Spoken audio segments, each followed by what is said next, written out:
Hey guys, what's up? Sandu here. And finally, thanks the almighty Odin, I am back to reviewing headphones. About 7 headphone reviews will follow very shortly and I cannot wait to tell you more about them. Today I'll be testing quite some interesting headphones from the window to the west, the St. Petersburg city from Russia. It's called Kennerton Magni. Yes, that Magne, the son of Thor. And as its name might suggest, it should sound pretty amazing in terms of transient response, but more about that really soon. Okay, so let's check it out. If some headphone brands can make you choose between leather and leather-free earpads, premium or pro headbands, Kennerton lets you choose the custom wood caps to have a very unique headphone look. If you would like to have an extra special one, Kennerton is also offering limited editions from exotic woods, but some of those might cost some extra cash, as when they are gone forever. My particular pair is having palisander wooden cups that have an interesting porous texture and a really nice smell. Palisander is a hardened wood, so don't worry putting them on your table with cups touching it. The headphone structure is entirely made out of metal, sanded with matte black paint that should withstand the test of time really nicely. The headband really stands out as it automatically adjusts to your head size and it is putting little to no pressure around the ear and on top of the head. Thanks to a lot of padding on the headband and to their lightweight construction, I can actually wear them for as long as I want without feeling any pain whatsoever. So in terms of comfort, Magne are scoring top points and it is currently one of the most comfortable headphones I have ever used. Earpads are user removable. It is very important to me as I use headphones very often. They are really soft to the touch and are filled with some soft foam. The detachable cable is quite thick, it lacks microphonics, and sincerely it is one of the nicest stock cables I've seen to this point. Another big surprise was seeing that gorgeous carry case made out of eco leather that is soft to the touch and padded with extra foam for protection. It has the right size to carry around in short or long trips, and I wish that more headphone companies would offer a nicer carry case instead of an unusual display case. As for the technology inside them, instead of planar magnetic drivers that can be found in their high-end offerings, Magne is relying on a 50mm dynamic driver. Magne is a closed-back headphone, and it is their mid-range model, so the dynamic driver shouldn't come as a surprise. What is standing out from the start in terms of technology is the use of graphene for the driver material. Graphene has a special set of properties which sets it apart from all other allotropes of carbon.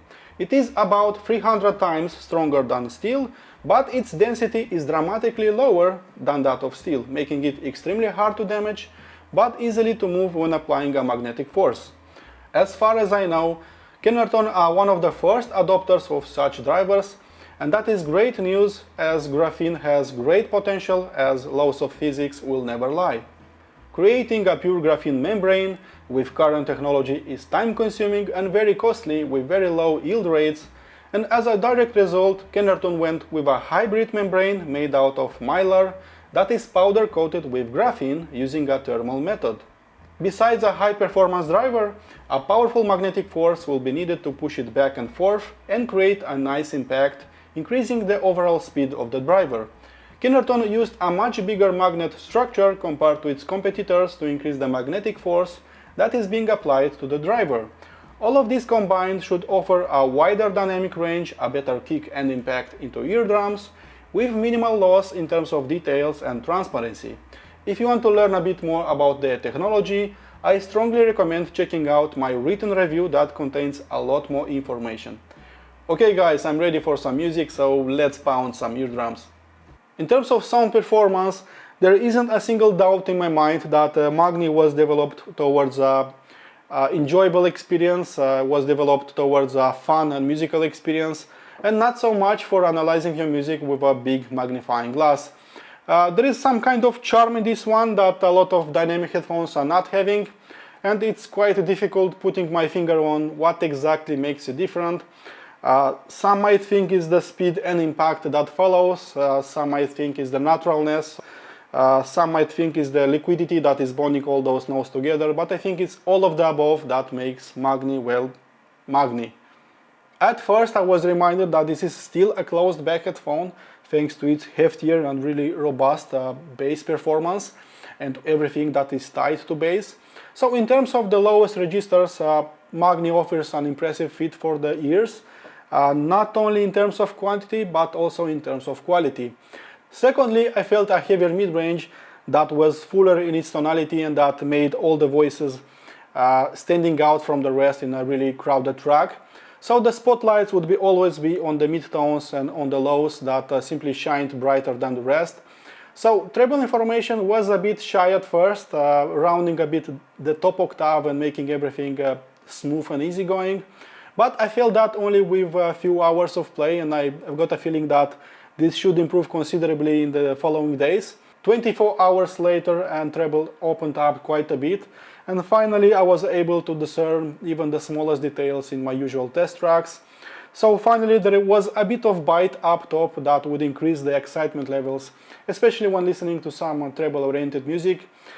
Still, the smoother approach of the Magne, that liquidity and that note binding that I felt from the start, remained intact.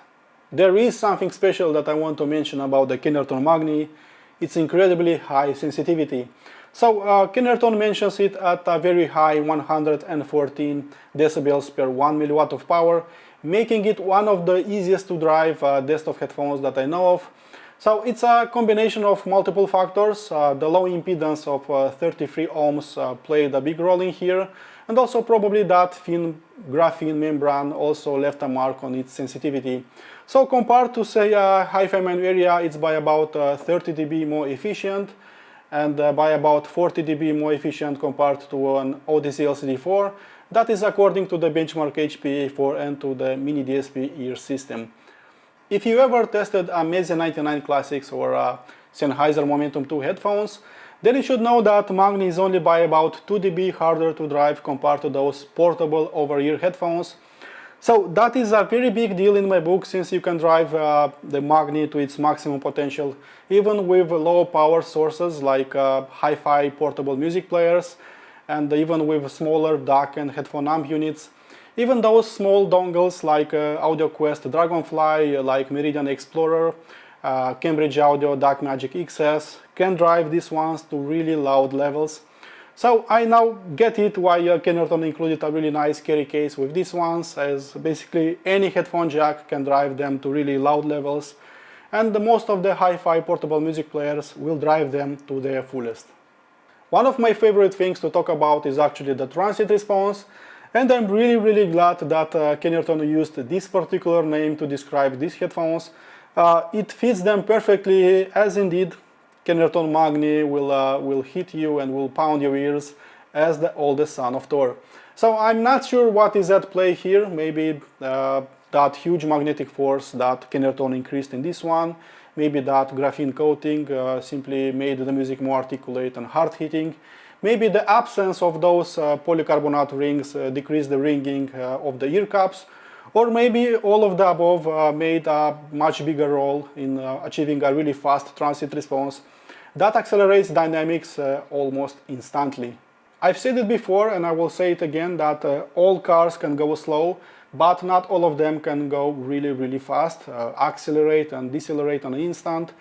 And basically same applies to the headphone world, where I will have simply a much bigger respect for headphones that can go really fast, snappy, articulate, with the right music and electronics. So Magne is indeed all about speed, about the impact that follows, and if you are into fast, energetic music, then Magne will simply right up your alley with its nimble and hard-hitting approach to music reproduction.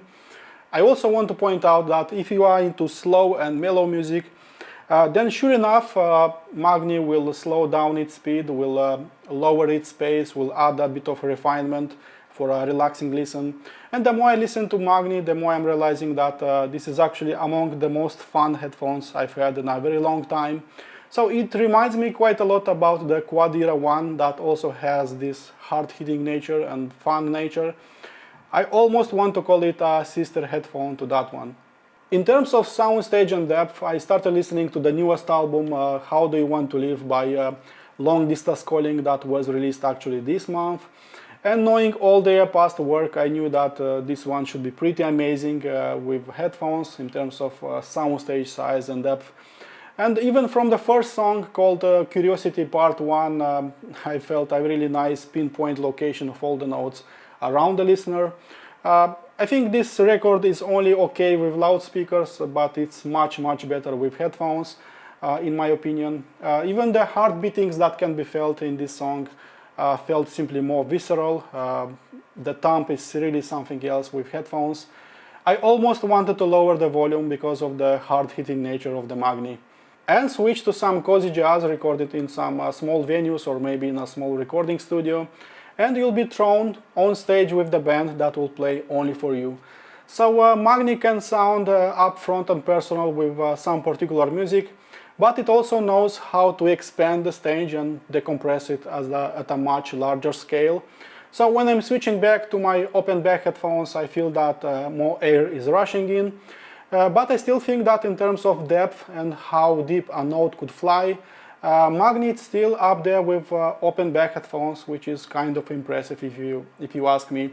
The Soundstage took a small hit compared to open back headphones, but that is actually understandable and really normal behavior if you ask me. However, do note that compared to something like Meze 99 Classics or Sennheiser Momentum 2 Over-Ear, which already sounded pretty nice in terms of stage size and depth, Magne is considerably more open and wide on all axes.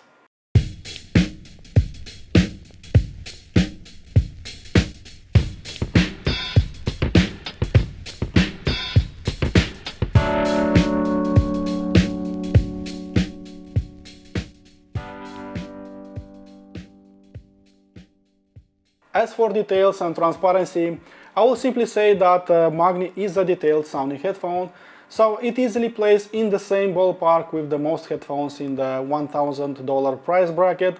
So I'm spotting a little bit more micro details compared to, say, Sennheiser HD 650, and considerably more details compared to Sennheiser Momentum 2 and to Meze 99 Classics.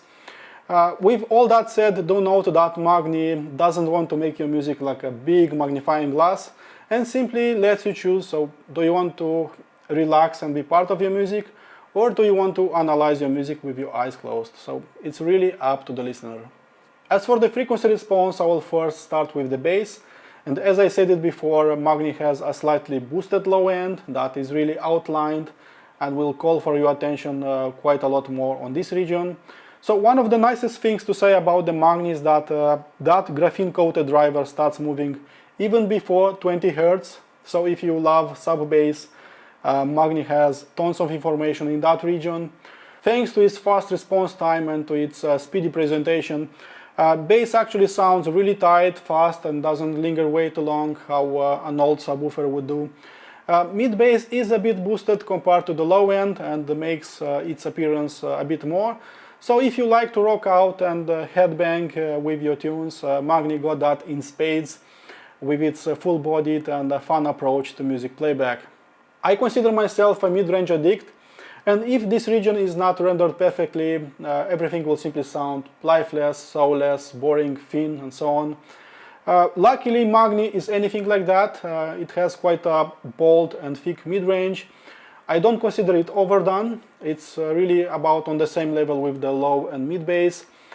It indeed stands out while listening to music like blues and rock.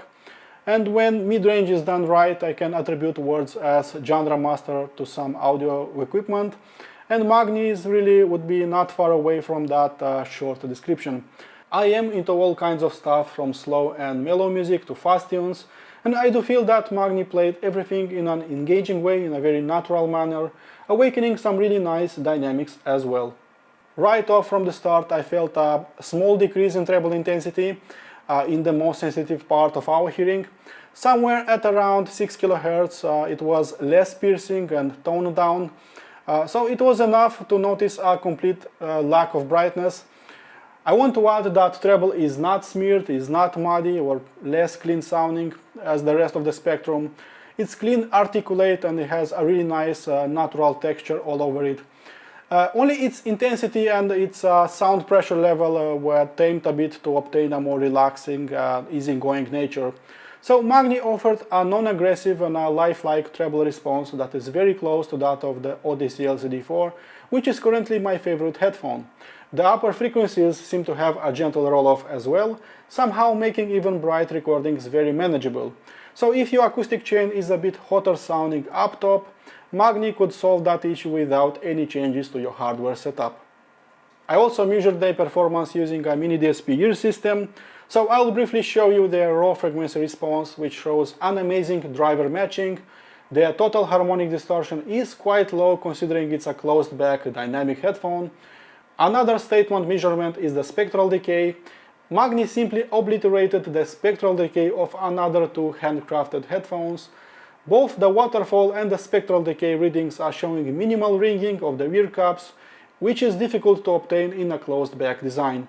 Overall, I recorded a very low total harmonic distortion, an amazing driver matching, a very good spectral decay that proved my point that Magne is indeed a very fast sounding headphone. It has an uneven frequency response in the treble, but every headphone is doing that, and the drops in the 3.5 and 5.5 kHz could be even considered beneficial to some listeners that can withstand brightness. As for the conclusion, Magne checks a lot of boxes that are very important to me. It has a high quality build that should withstand a lot of use and abuse. It has some detachable ear pads that will not peel off in time. It has an amazing stock cable that is thick and lacks any microphonics. It has a really nice and usable carry case. Magne has a very high comfort level in the long run. And most importantly, it delivers a really high enjoyment factor and some really impressive dynamics.